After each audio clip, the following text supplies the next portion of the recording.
Well, good morning. I'm Jay Chalk. I'm the Ombudsperson of British Columbia. Thank you very much for registering for today's session. I'm joined today by Rachel Warren, manager of our Public Authority Consultation and Training Team, which is a specialized team in our office dedicated to providing these kinds of educational sessions to support good public administration in British Columbia.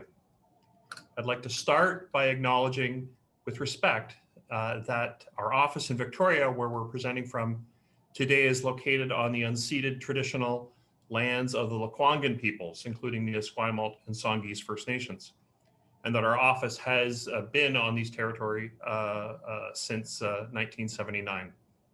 And we thank them for sharing their land with us and invite you also to take a moment to reflect on the territory you're joining us from today. I'd like to acknowledge and thank you all for taking time out of your very busy schedules to be with us today. Your attendance speaks volumes about your commitment to fairness and excellence in service delivery. So we're here today to share some practical tools that you can use when handling complaints at your office that you receive from the public. As the Ombudsperson, I see every day how challenging complaint handling can be. Responding to complaints requires a whole range of skills all of the time. And now with the COVID-19 pandemic, we're seeing those skills really being put to the test in different ways as public services are constantly changing and people's anxiety and frustration levels have deepened. So I'd like to turn things over to Rachel to provide you with some details on today's session. Rachel. Great, thanks, Jay. So thanks and good morning, everyone. I hope you're all doing well out there. I also really want to just thank you for your interest in today's webinar and for taking time with us today to talk about some best practices in complaint handling. And I hope and I think it'll be helpful to you in your work. So this webinar is in follow-up to our office's new complaint handling guide that we just released in December. This guide is available on our website, and the link to it's been posted in the chat. The guide includes some of the essential elements involved in setting up an effective complaints process. And for today's webinar, we've pulled some aspects out of the guide with a focus really on how to resolve complaints as effectively as possible at the point that they're received. And I think it's important to start by acknowledging it isn't easy to get a complaint about you or something your organization did. It can be difficult to get that kind of feedback. We're all aiming to provide the best service possible to the public. And so responding to complaints can be challenging for organizations and their staff, especially now as everyone's anxiety and stress levels are elevated. But we hope that today we can give you some ideas about how you can best respond to complaints that you might receive in a way that seeks and leads to resolution as quickly as possible. So we have about 45 minutes today together. We have about 45 minutes of content, and then we'll have time for questions at the end that we hope you'll stay and participate in. So Jay's going to start us off with a bit of an introduction about why we believe it's important for public organizations to have good complaints processes. And then I'm going to guide us through some of the essentials of fair complaint handling. And in this webinar, we're going to be focusing on those point of service complaints, what we call tier 1 complaints in our guide, and how best to resolve those complaints. I'll then talk about some communication tips for effective complaint handling, and we'll finish off with a discussion about how to respond to more challenging or unreasonable conduct on the part of the person who's bringing their concerns to you. So in the registration for today's webinar, we asked you if there was anything specific you'd like to see covered, and this was the topic that was most requested, and that is how to respond when someone's escalating in their interactions with you during a complaint interaction. So while we have some content on this in the guide, we'll also be sharing some tips on this at the end of the presentation. The PowerPoint slides will be emailed out to you after today, and we'll also be sending out a link to a survey after this webinar, and we'd really appreciate your feedback. So I'll start with a little bit about how you'll be able to engage with us today. I'm sure you're all very familiar with Zoom right now, by now, but maybe not so familiar with the webinar platform. So you can pose questions at any time through the Q&A function, which you'll find at the bottom of your screen in the toolbar. You can click on that and type in a question about the webinar's content, and our team will respond. Some of the questions may be saved until the end of the webinar, when we'll have that Q&A session at the end. You can ask questions anonymously, and just indicate that when you ask your question. And if we're not able to get to your question during the webinar, you can email us directly afterwards and we'll respond. We have over 400 registrants with us today. So we've disabled the chat box, and we won't be monitoring the raise hand function, but please feel free to pose your questions in the Q&A. And we will be using the chat feature to post links and reminders. You'll see that there's already been some links posted there. So keep an eye on that for the resources that we're sharing in the webinar. And we also are offering closed captioning for today's webinar, and the instructions for accessing the closed captioning are also in the chat. Finally, we will be using the polling feature in today's webinar, and your responses to the polls will be anonymous. Just a point, if you're joining us using the Zoom web browser, you may not be able to see the polls, but we will share the results of the polls afterwards. So just to introduce you to the polling feature, let's launch our first poll. There are lots of people joining us from all around British Columbia, actually all over Canada today, and representing various sectors. So if you could just see, hopefully you'll see the poll there and answer, where do you work, what sector you work in, and then the second question, you have to scroll down to see the second question is, what best describes your position at your organization. And then once you've answered both of those questions, if you could just hit submit, then we'll be able to see who is joining us today and which sectors are most represented. We do have people from Quebec, from Ontario, all over British Columbia, Alberta, and lots of people. I was looking at the list in supervisory roles, lots of frontline people as well. So just give another minute or so for the poll. Let's see who's here, and hopefully that's working for everybody. Submit. So if you go to the very bottom of the poll, you should, after answering both the first and the second question and press submit, it should hopefully work for you. I noticed a couple of questions coming in around that, but the submit feature should work at the bottom. So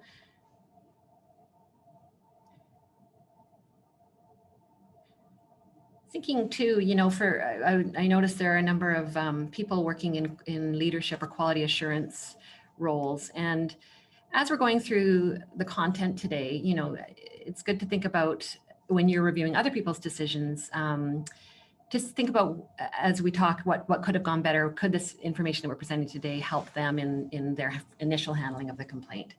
So let's see, we see that we have a lots of people coming from provincial ministries, local governments. We have 58 or 16% there, several health authority staff, and some school district staff. We've got a real range of people and organizations represented here. Leadership positions, majority are in leadership positions, many in frontline service delivery. Lots in compliance and enforcement, and lots in complaints handling. So thank you for that. And as I said, you know, as we're going through today, you may think that this could be really helpful for content or a webinar for somebody to view after. To share the link with them. It will be posted to our website. And think about how this might help you in your own roles to prevent complaints from escalating in your organization. But whatever sector you work in, we hope that it will be helpful. So I'm going to pass things back to Jay now for a few words on the role of our office. Great, thanks, Rachel. I'm going to spend a couple of minutes talking a little bit about our role, but also about why good complaint handling is important. Our office receives and investigates complaints from the public about government actions, and our mandate is to provide independent and impartial oversight of public authorities in the province. Independent oversight, of course, of government services is critically important every day to ensure that the principles and values that we enjoy in society are upheld. And it's even more important now at a time of emergency when government is exercising such broad powers. Broadly speaking, our role is to ensure people are treated fairly when they receive public services, to support government in improving public administration and being fair in their work, hence today's webinar. And we also have some new responsibilities under the relatively new Public Interest Disclosure Act, which is BC's new whistleblowing protection legislation, which enables current and former BC ministry employees to bring forward disclosures about wrongdoing and be protected when they do so. So turning to the question of complaint handling, why does it matter? So I invite you, as we go through this next section, to think about why you think good complaint handling matters to your organization and the people you serve, because obviously we have a wide range of people and organizations represented today. From our perspective, we see lots of reasons why organizations should be interested in creating and setting and maintaining good complaint handling practices. I think we can all relate in our own personal lives to what it feels like to bring a complaint forward and to not feel like we've been listened to, or we've got the runaround, or had to wait, and ultimately not had our issues dealt with. So obviously it matters a great deal as to how we as public service providers respond to complaints from individuals who are accessing our services. All public bodies receive complaints from the public. Some may get more than others, and the context of these complaints will always vary given the type of service that's provided. When an organization effectively addresses the complaints it receives, there's a number of positive outcomes for both the complainant and the organization itself. For example, effectively managed complaints can build on and strengthen a public organization's relationship with the people who are using its services. We know that relationships between government and the public are often long-standing, so maintaining those positive relationships is essential. And it can help build trust in government services. And all the literature about good public administration talks about that notion of trust and how much it eases future transactions. Having an effective complaints process can also repair any service delivery weaknesses or gaps that have been identified. It's a great learning opportunity. It can help to inform and support future decision-making regarding future service delivery changes and program development really helps ensure continuous improvement. Handling complaints appropriately right from the start also saves your organization time and resources. We can all think of the large amount of time that gets spent sometimes dealing with complaints. And finally, when an organization responds effectively to complaints and at the point that they're received, it helps to prevent escalation and potentially avoid more challenging or unreasonable conduct down the road on the part of the person bringing forward those concerns. So let's launch another poll here. And I'm going to ask you to think about the organization you work for and answer this question. Does your organization have an effective, easily accessible complaints process that invites feedback from service users? So by this, I mean, as we're talking about, is your process clearly laid out, say on your organization's website, or communicated otherwise to people who use your service? Is it set up in a way that ensures an impartial review of a complaint will occur? Is it flexible to accommodate people's individual needs? And does it provide timely responses and regular updates to people on how their complaint is being handled? So we'll just give it another few seconds. Okay, let's see the results.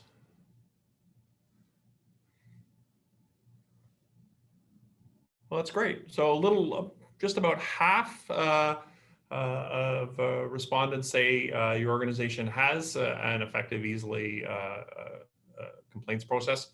And then the other half are divided between, we don't think they do, so about a quarter of the people, and about a quarter are unsure which obviously, that's a concern as well. So I think it's great to see kind of both, we'll have both sides to talk about today, but even for the group that feels like you have a good process, hopefully you can take something away from today's webinar.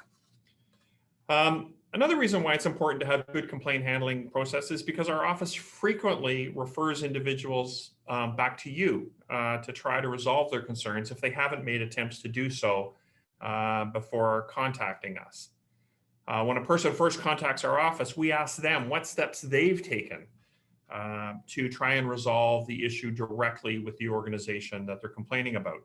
And we want to know that typically they've done those things before we'll investigate their complaint.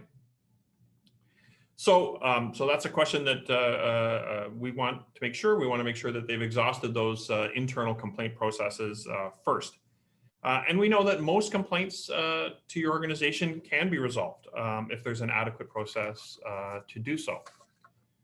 There's some specific things that we hope that public sector leaders will think about when setting up a complaints process.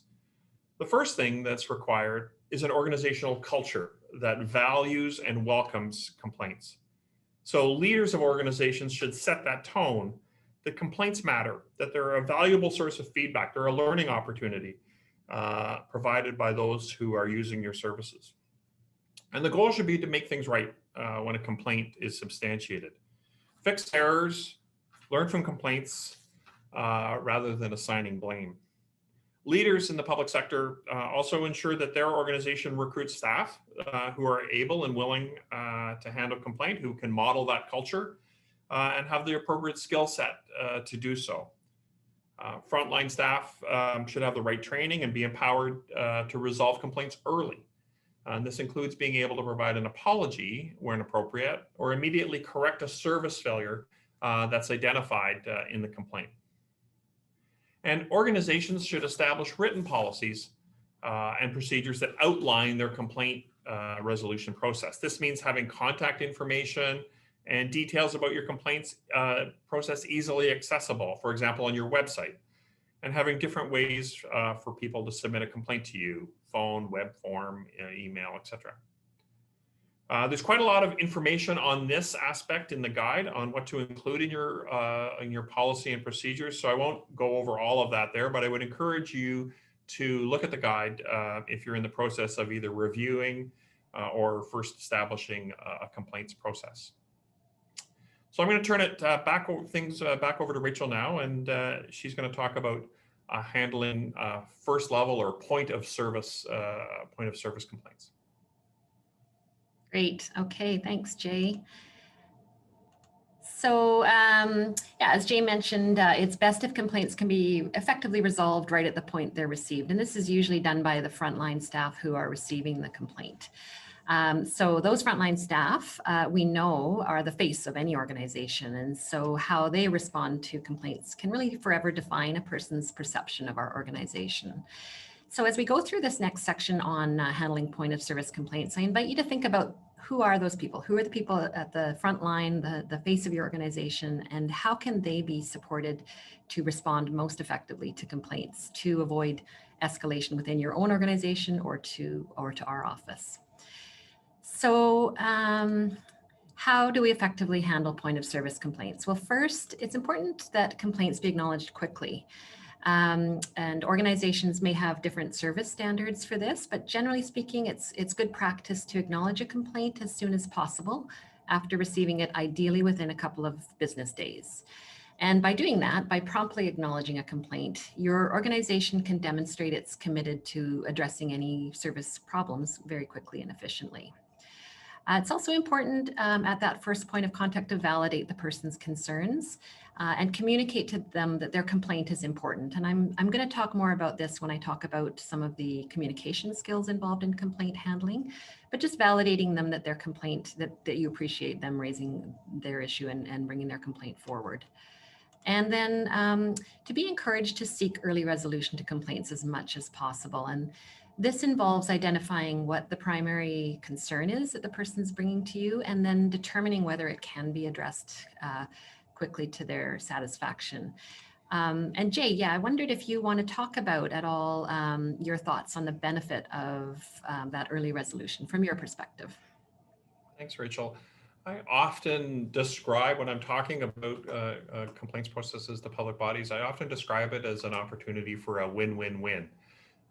It's good. It's good for complainants because they get to have their complaints addressed quickly and informally. It's good for the public body because you get to maintain that relationship directly with your customer, and it can invite participation directly with them can invite an early resolution.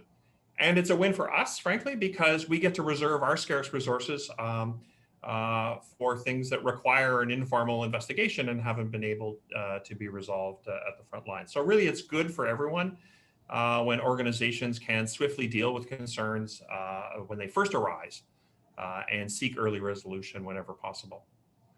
Great. Okay, thanks, Jay. Great. So I'll talk a bit more now about how to provide that good response from the start. Again, this is handling point of service complaints is another really important element is to conduct a good initial assessment. Again, that frontline staff person receiving that complaint to determine the most appropriate action to take in response to the reported concerns. And so when doing this initial assessment, it's a good idea to consider who in your organization may be the most appropriate to handle the complaint. It might be possible to resolve it right at that level by the person receiving it, or it might require escalation to a more senior person in your organization. And some of the factors that might relate to that include the seriousness of the concerns raised, including the impact on the individual. So for that first assessment to consider whether it's a serious matter that requires that your organization take immediate action, and then also considering the urgency required in responding to the concerns that are being reported to you.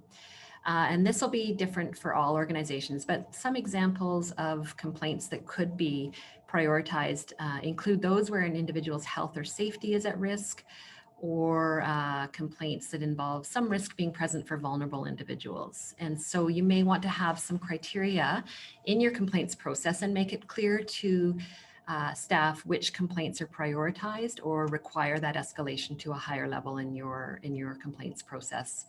And this can help those frontline staff of your organization respond effectively to those higher priority or more urgent matters. And then you're able to then triage those complaints appropriately.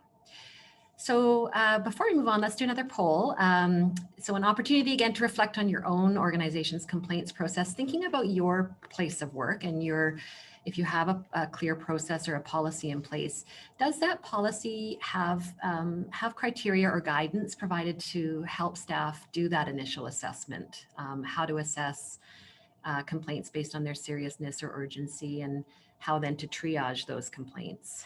So again, thinking about things like health and safety or the vulnerability of the person that's bringing the complaint to you, or whether there's some risk posed to your organization, do those get assessed differently? And is there some criteria to help guide staff with that? So we'll just give another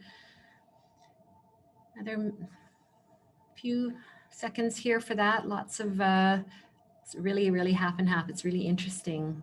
And this might be a takeaway from today, is to look at your process and your policy and say, is it clear to staff how those are triaged, or how we handle those complaints right at the point they're received. So yeah, split right down the middle pretty much around, half of you do have that criteria laid out in your complaints process, which is great. And then another half and almost another, it's almost equal, either aren't sure or don't have it. So again, that might be something that you take away from today, is to look at making sure that you're assessing and triaging those complaints the best way possible to help those staff at the front line. I want to mention here before I move on that although we have that criteria, we may say, this is a more serious or urgent complaint and this is how it's handled based on that. From the perspective of the person raising the complaint, they may see their matter as urgent and serious, even if you don't. So by having this criteria built into your complaints policy to share with them, it can really help them to understand how your organization assesses their situation and how their complaint is being handled as a result. Just keeping in mind the last slide around treating all complaints with care by acknowledging them quickly and validating the person's concerns, even if they don't fit into the criteria of more serious and urgent complaints. But having the criteria laid out can help the person see where their complaint fits in your overall policy. So managing expectations, essential part of handling those point of service complaints, especially where the person's concerns can't be immediately resolved. And it can help prevent disappointment later if the person has realistic expectations of the complaints process. And so the first step really is to find out what are the person's expectations. And sometimes an organization can meet a person's expectations and sometimes not, but it's important to at least know what they are. So with managing expectations, once you have a sense of what they're expecting, you can manage them by doing a few things. You can explain your role to them and how their complaint will be dealt with, including any immediate steps you plan to take in response to their reported concerns. So what can you do right away to respond to those concerns? Then be clear on what issues you're considering in your review of the complaint. And with that, if you're not considering certain issues that they have raised that they feel are important, it's important to explain the reason why.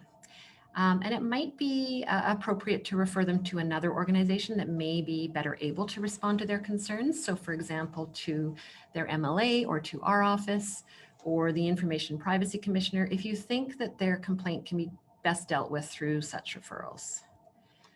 You can also explain the level of involvement they can expect and how they will have a chance to be heard in the complaints process, and if they'll have an opportunity to submit further information or to comment on your findings prior to you completing your review of their complaint. As well, it's a good idea to provide them with information about approximately how long the complaint process will take, if that's known. That helps to manage expectations, and also helpful to ask them how they see the issue being resolved. Inform them of any possible outcomes that may or may not be achieved through the complaints process. I think to add to this too, another important point is to let them know how confidentiality will be maintained throughout the handling of their complaint, as people often have concerns about reprisal for raising a complaint.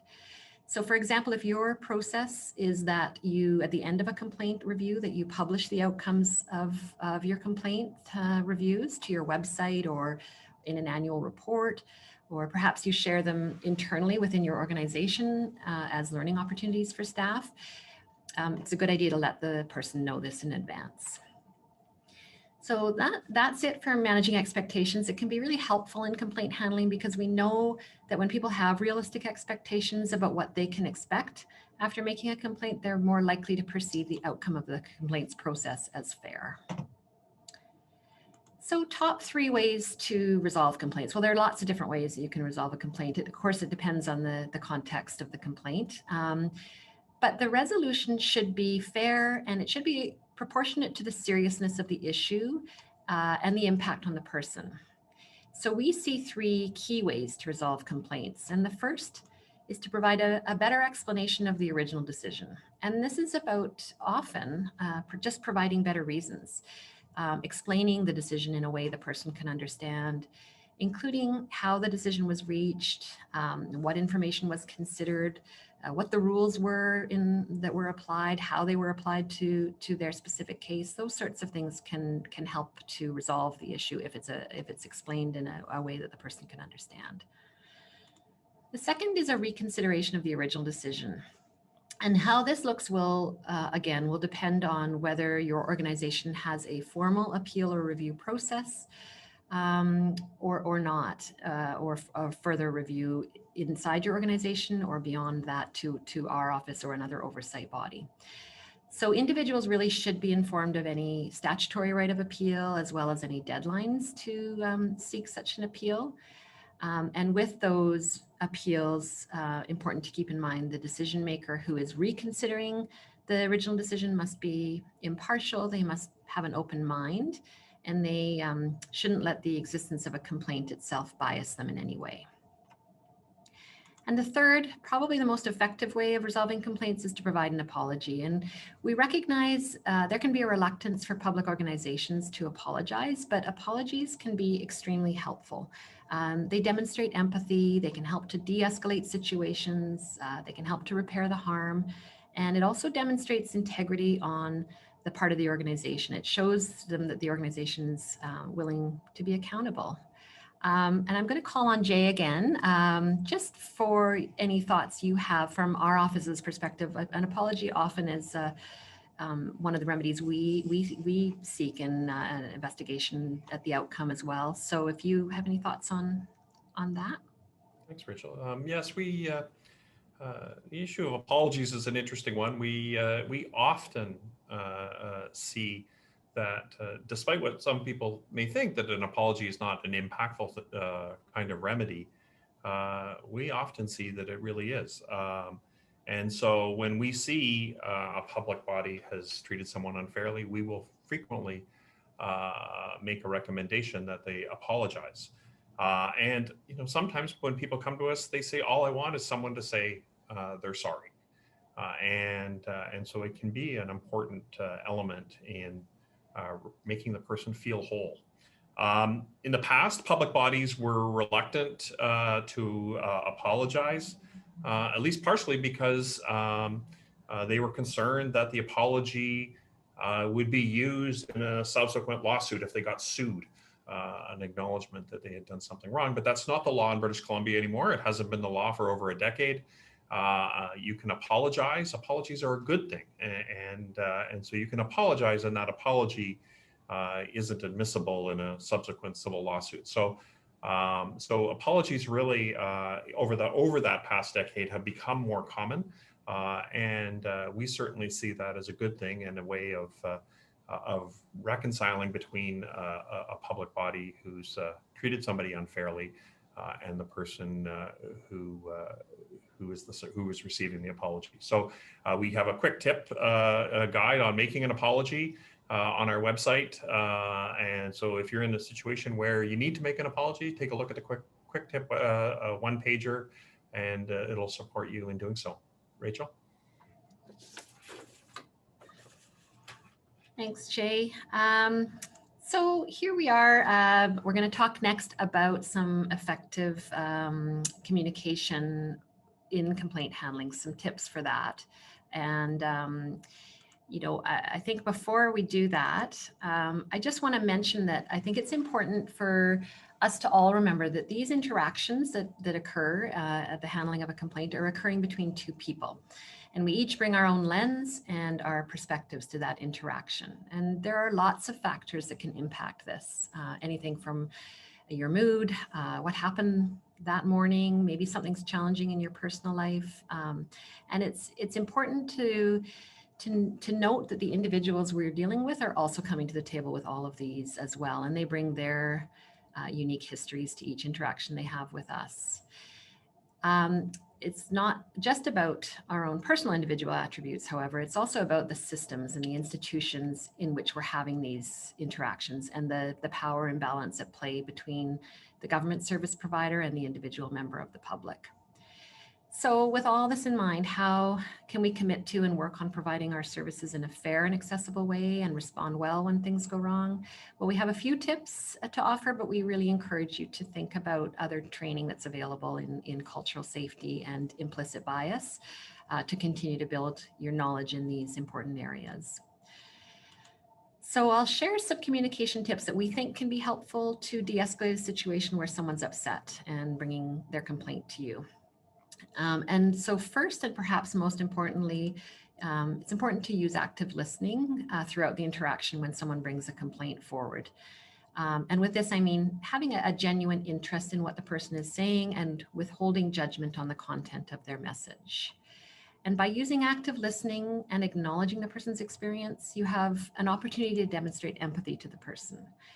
And empathy is essentially being able to identify and understand another's individual's feelings and perspectives. It doesn't mean you agree with them. It demonstrates that you empathize with what they're going through and how they've been affected by it. And it's important because it shows that there's a human behind the bureaucracy who's here to listen to their concerns. Next, focusing on the facts can help the person to clarify and to clearly articulate the issue that they're bringing to you. So ask them to define the primary issue that they want addressed and to submit to you what they feel is the most important information that they want you to consider. And when focusing on the facts, you might find some opportunities for resolution. Use clear, simple language when responding to complaints, so clear explanations, avoiding the use of jargon or more sophisticated language if the person isn't able to understand. Providing space for silence is also important, not just to give the person an opportunity to be heard, but also to slow down the conversation. And this can help to de-escalate someone who may be upset. And lastly, be trauma-informed in your approach. And I'm going to focus on the first and last points in the next few slides, and that is the importance of using active listening and being trauma-informed in your approach to complaint handling. So active listening, I'm sure you're all familiar with it. It's probably not being introduced for the first time today, but we think it's probably the most important skill required in complaint resolution, because listening is really a precursor to problem solving. And active listening is different from just listening because it's active. It involves some work. It involves concentration and focus and trying to understand as fully and accurately as you can. And it's really about listening with the intent to understand rather than listening with the intent to respond. And we know that active listening can build trust and rapport and shows the person that their message was heard. And it's only through hearing and understanding the other person's concerns that you then have a basis for resolving those concerns. So active listening, a few techniques. I'll go through three practical techniques that you can use that might be helpful in complaint resolution. The first is to use open-ended questions. And of course, the kinds of questions you'll use when speaking with complainants will depend on what information you're seeking. But generally speaking, open-ended questions tend to elicit fuller, more detailed responses. They help to build rapport. They provide opportunities for the person to be heard. So here are a few examples of some open-ended questions you might ask. So you might ask them to tell you everything they remember about whatever event that led to the complaint, or what happened, how they think it could be resolved. And as mentioned earlier, these kinds of questions, they invite the person to submit what they think is important, and they can also reveal important information that you need to resolve their complaint and how they see it being resolved and whether that resolution is even possible. Next, paraphrasing. So paraphrasing is an important skill to have when listening to an individual's complaint or concern. And this is really where you take what the person is telling you, you condense the content, and then you check for accuracy. You check to make sure you've got it right. And it gives you an opportunity to confirm your understanding of their complaint. So to paraphrase what the speaker is saying, you might say things like, on your screen, it sounds like you're concerned about, if I understand you correctly. And you'll see that it's not agreeing with their point of view. It's demonstrating that you understand. And it's tentative. It's asking for confirmation from the other person that you've got it right. Allows them to tell you if you haven't got it right and to correct your understanding of their complaint. And the last technique I'm going to talk about is reframing. It's another way that you can demonstrate active listening when responding to a complaint. And reframing essentially involves retaining the basic point of what someone is saying, but reframing the language into more neutral or non-judgmental, maybe even positive and forward-looking terms. And sometimes this can be a challenge because people sometimes who are complaining to us tend to use negative or loaded language. But by reframing the issue, it can be transformed into something that's solvable for them. So for example, maybe someone's angry about a delay in your organization doing something. You might say, I can see this has been upsetting, and you expect a response from us right away. It's the same message, but a more neutral and forward-looking way to say it. And it turns into something that can be achieved. So these are just three active listening techniques that may be helpful for you when handling complaints. There are many others to help demonstrate to a person you're listening and that their complaint matters. We have posted a resource for you in the chat with some phrases you might want to use for effective communication when someone's escalating in their interaction with you. And that, again, that might be a helpful resource to print off and have handy for frontline staff to refer to for those situations that might arise. I want to talk a little bit about being trauma-informed as it relates to our work, especially as it relates to dealing with someone who's upset with us or our organization in the context of complaint resolution. And again, this may not be a new concept to you, and I just will launch another poll here just to see how many are familiar with trauma-informed practice as it relates to your work. So you may have received some training in this area. And you may actually have clear policies in your organization around how to have a trauma-informed approach to your work. We'll just see in the poll what we have here. Let's give it another few seconds. I want to say too that the goal in this really, in us talking about this or learning about it is not for us to become experts in trauma-informed practice or or for us to, oh, we're viewing the poll results, sorry. So about 31% of you are familiar with trauma-informed practices as it relates to your work, 52% are not, and 17% are not sure. So thanks for answering that. And so, what we want is for organizations to think about this and provide some training and information to their staff about how to deliver their services in a trauma-informed way, how to respond when things go wrong in a trauma-informed way as well. And so this involves things like making sure our processes are set up in a way that are not going to re-traumatize somebody inadvertently. So that includes things like how we handle complaints, what questions we ask, our physical environment when we get back to having physical in-person meetings again. Do we have physically safe spaces? Those sorts of things. And I'm just going to touch on it briefly here, but again, encourage you to do more research and more training in this area. So we know that the trauma and exposure to trauma actually impacts the physiological structure and chemistry of a person's brain. And it can impact an individual's physical and mental health, as well as their belief system and how they view the world around them. And we know exposure to trauma also has an impact on an individual's coping mechanisms. And so when people experience trauma, they may demonstrate behavior that appears to others as a low frustration tolerance, difficulty being flexible, or difficulty with problem solving. And so in the context of complaint handling, when you see someone who's responding in a way that appears disproportionate to the situation or to the event that gave rise to their complaint, it's important to ask yourself whether there may be underlying experiences that might be influencing how they're coping in that moment. And it can be useful to recognize that when an individual is having difficulty coping with a particular situation, this could be the result of their self-protection coping mechanisms that were developed in response to a past experience of trauma.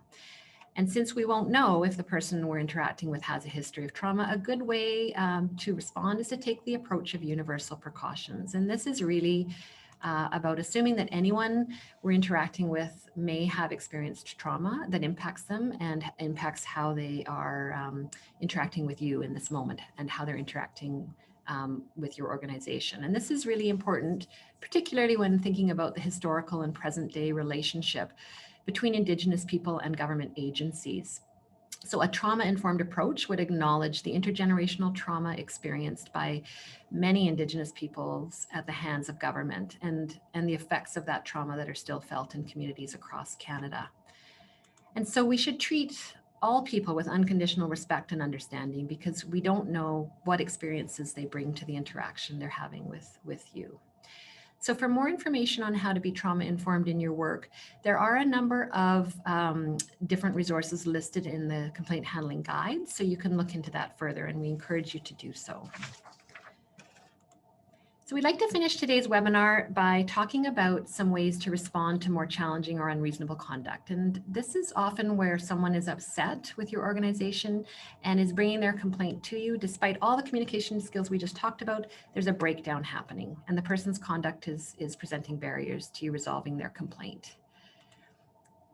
So unreasonable complainant conduct is defined as behavior that, because of its nature or frequency, raises substantial health, safety, resource, or equity issues for organizations and the people tasked with responding to the complaint.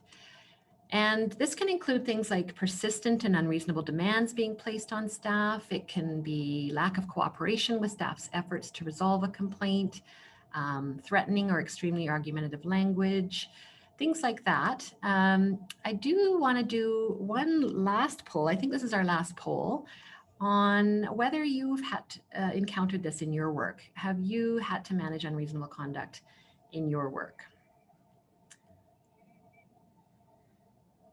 And we know, I'm just going to carry on. I realize we're running a little short on time, so I'll just carry on as that poll is going. And I think that it's important to recognize unreasonable conduct can be an issue in a very small percentage of cases, but can be a real drain on an organization's resources. It can be very challenging for staff to handle. And so it looks like most of you have had to deal with unreasonable conduct, not surprising. Important to remember that, that the person may still have a valid complaint. Persistence isn't necessarily a bad thing if they have a valid complaint to raise with you, but that doesn't mean you should tolerate behavior that is overly persistent or abusive or threatening in any way. And so it's important to have policies in place to deal with those situations. And so I'll just finish off with a bit about this. And, many of the tips that we talk about when we're talking about dealing with more challenging behavior are the same as for all complaint handling. And that is really managing expectations right from the start. People know what to expect, taking time to listen to understand, focusing on the issue at hand rather than past events or extraneous issues. This can help the individual understand what it is that you're going to address. But if the person's behavior continues to escalate and they appear unwilling or unable to cooperate with you, you may need to identify the behavior and explain why it is interfering with your ability to resolve their concerns. Sometimes people aren't even aware their behavior is negatively impacting those around them. And so addressing it and seeking voluntary change can sometimes work. So for example, you might say something like, I can understand your frustration, but your voice is getting very loud and I'm finding it difficult to hear your concerns. Could you please lower your voice? You should warn them if they're not able to change their behavior that you may need to end the discussion and explain how you'll reconnect with them at a later time. And you can do this while still acknowledging the emotions. So something like, I recognize you're upset, but if you're unable to lower your voice, I'll have to end the call for now, and you can call me back between 1 and 4 tomorrow, or something like that. And then finally, clearly document the interaction with objective observations of the behavior, and then inform your supervisor. So we've posted a couple of resources in the chat. One is our Fairness and Practice Guide that covers a bit more on the responding to challenging communications. And the other one is a quick tip resource we developed for this webinar on managing unreasonable conduct. So I'm going to go through, I'm going to just skip to this in the interest of time. If that doesn't work, if you've tried to manage the behavior, you find yourself in a place where things are breaking down and you need to set further limits, you may, in some circumstances, need to limit access when that unreasonable conduct is persisting. And again, there's more information on this in the guide, but since this was a topic that was requested, I do want to spend just the last 2 slides on this. So first, I want to say access restrictions must be an absolute last resort, but they may be appropriate in some situations. They must be time limited. They must be reviewable and proportional to the concerning behavior, and then only imposed after giving the person advance notice that you're going to be imposing a restriction if the concerning behavior continues. And it's also important to consider the context and the nature of the relationship between the organization and the service users. So for example, restrictions placed on an individual's access to a healthcare service should be considered, of course, much differently than restrictions that may limit them from accessing a public service like a recreational facility or a library. So proportional to both the behavior and to the context as well. But if no alternative arrangements can be made and the decision has been made by your organization to restrict how a person can interact with you, some of the things you might want to restrict include who they can contact at your organization, what subject matter you'll respond to, and then when, where, and how they can contact your organization. So for example, it might be they only contact the manager every Wednesday, 2:30 by phone. And again, these access restrictions, where necessary, should be done in the least restrictive manner possible to limit the harm caused by the individual's behavior while still allowing them reasonable access to the services. And the person must be informed in writing and told why their behavior is unacceptable, any previous warnings they had, information about the restriction itself, how a review can be requested, and what's required for the restriction to be lifted. So I hope that gives you an example or some ideas about how you can respond to more challenging behavior. Again, there's more information in the guide. I'm going to finish off with just, as we come to the end of our time, before we go into questions, an action plan, a request of you, I guess, to think about what is it that you'll do after today that will help you improve the way you or your organization handles complaints going forward, and whether that's additional training or reviewing your complaints process. And I recommend writing it down, reminding yourself how you can individually build your capacity in your organization to respond to concerns and complaints. And a reminder, we're here to help. We have lots of resources on our website, including our full guide and 2 separate checklists that are also included in the guide. And a number of resources have been posted in the chat. And our team can help as well.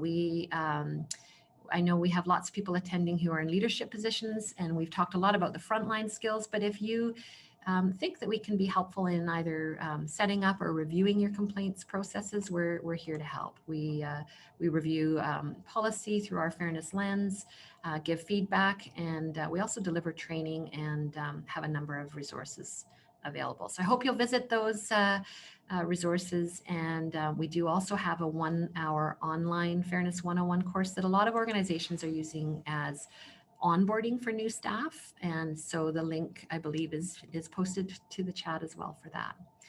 So that takes us to the end. We've gone a little bit over, but I do want to have some time for questions for Jay as well. If Jay would like to come back on, and we'll see what questions have come in that have not been answered by our team. Great, thanks, Rachel.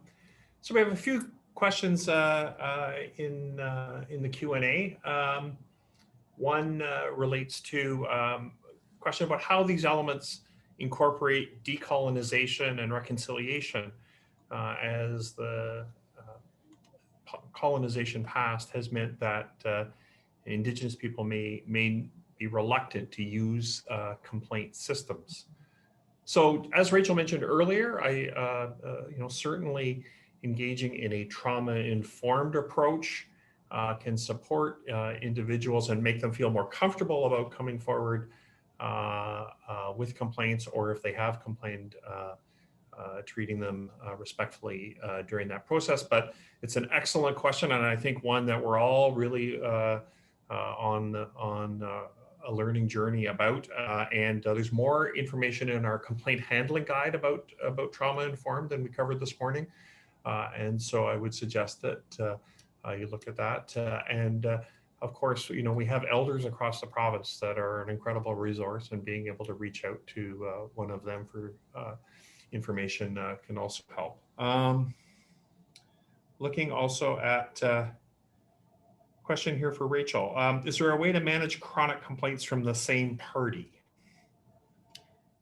Chronic complaints from the same party, so the same person is bringing the same complaint forward to you. Yeah, and I think if you look at the quick tip we posted, but certainly it's okay to say at a certain point that unless the person raises new issues, unless the person, if they're just unwilling to accept that final response that you've provided, it's okay to provide a final written response and to say that if unless they raise a new issue, that further correspondence will be filed, but not responded to. And then certainly feel free to refer them to our office if you feel that that you've done all that you can for them, that there is nothing further your organization can do.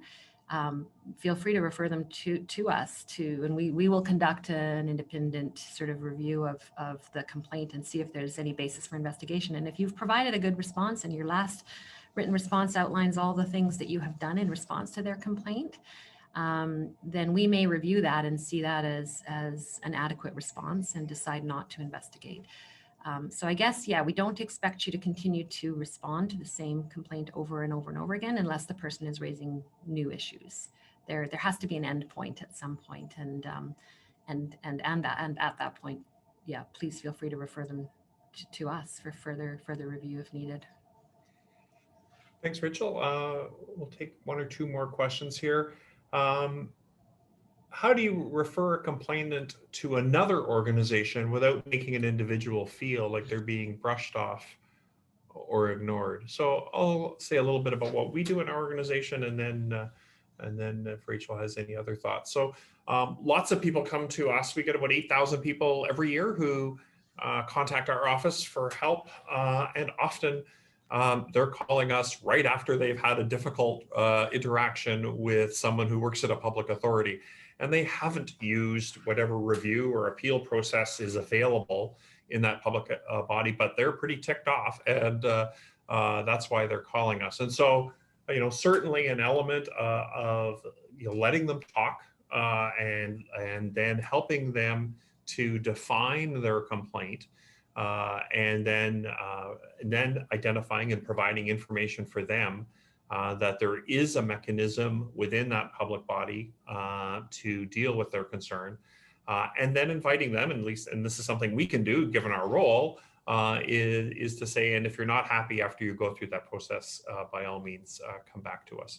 And that may not be possible, obviously, given your particular role, but certainly separating the emotional from the practical and logical, giving and recognizing that both are at play when someone is complaining. Rachel, do you have anything else on that one? Yeah, I guess I would just say as well that if there's something that's out of scope of your complaints process, so for example, if you aren't looking at the legislation itself, or if you aren't looking at, if that's not within scope of your complaints process, but there might be an avenue for that person to raise their concerns further, then that's, making it very clear that that might be where you would refer to their MLA to request, that something be done at a higher level, and why you're making that referral to that organization that is, better equipped to respond to the specific issue they're raising that is out of scope of your complaints process. Great, thanks, Rachel. Well, it's 10:59, and so I think we'll wrap up. Thank you again for joining us today. Just a reminder that we'll be sending out the PowerPoint slides soon, so watch for those, with a link to a survey that we hope you'll take a minute to complete. It helps us with our future work. And a recorded version of this session will be available on our website after today. And if you think there are others in your organization who would benefit from some of the content, by all means, just send them to our website, and they can find a recording. And certainly email us with any outstanding questions that occur to you after this session that you have about this issue. It's something that we very much want to support public bodies in their work, in your work across the province, in having good complaint handling practice. So email us at consult@bcombudsperson.ca. So on behalf of Rachel, thank you very much for taking the last hour, and best of luck out there in complaint handling world. Have a great day. Thank you, everybody.